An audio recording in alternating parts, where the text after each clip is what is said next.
I think I can tell you in India, we've been dealing with external interference for a long time. I'd be happy to give you a tutorial on how to deal with it. भारी शक्तियों से निपटने की ताकत किसी देश में अगर सबसे ज्यादा है तो वो भारत है। भारत के आंतरिक मामलों में घुसने वाले देशों की कमी नहीं है। पश्चिमी देशों से लेकर यूरोपीय देश और भारत के पड़ोसी देश, जिसे देखो कोई ना कोई मौका ढूंढकर भारत के आंतरिक मामलों में वो हस्तक्षेप कर ही लेते हैं। अब इसी बीच भारत के विदेश मंत्री डॉक्टर जयशंकर का जर्मनी से आया ये बयान खूब चर्चाओं में है। विदेश मंत्री डॉक्टर जयशंकर इस समय जर्मनी में मौजूद हैं।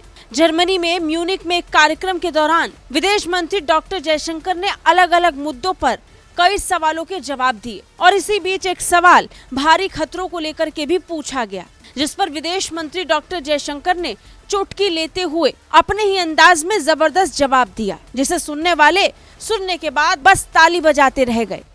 I think I can tell you in India, we've been dealing with external interference for a long time. I'd be happy to give you a tutorial on how to deal with it. दरअसल Armenia के एक पत्रकार की तरफ से एक सवाल पूरे फोरम में पूछा गया। सवाल कि भारी शक्तियों से कैसे निपटा जाए।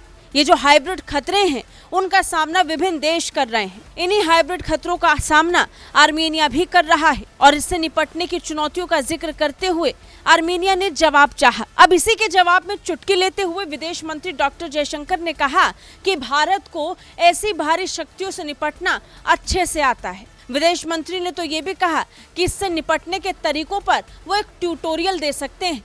I think I can tell you in India, we've been dealing with external interference for a long time. I'd be happy to give you a tutorial on how to deal with it. विदेश मंत्री doctor Jaishankar अलग अलग मंचों पर विभिन्न सवालों के बहुत बेबाकी से जवाब देने के लिए जाने जाते हैं। उनका अंदाज पूरी दुनिया में सबसे ज्यादा सराहा जाता है। वो जहां जाते हैं लोकप्रिय हो जाते हैं। भारत में विदेश मंत्री डॉक्टर जयशंकर की लोकप्रियता सबसे ज्यादा उनके जवाबों को लेकर है और फिर एक बार जब ऐसा ही एक जवाब विदेश मंत्री जयशंकर ने दिया तो वो फिर चर्चाओं में आ गए। ब्यूरो रिपोर्ट, भारत तक।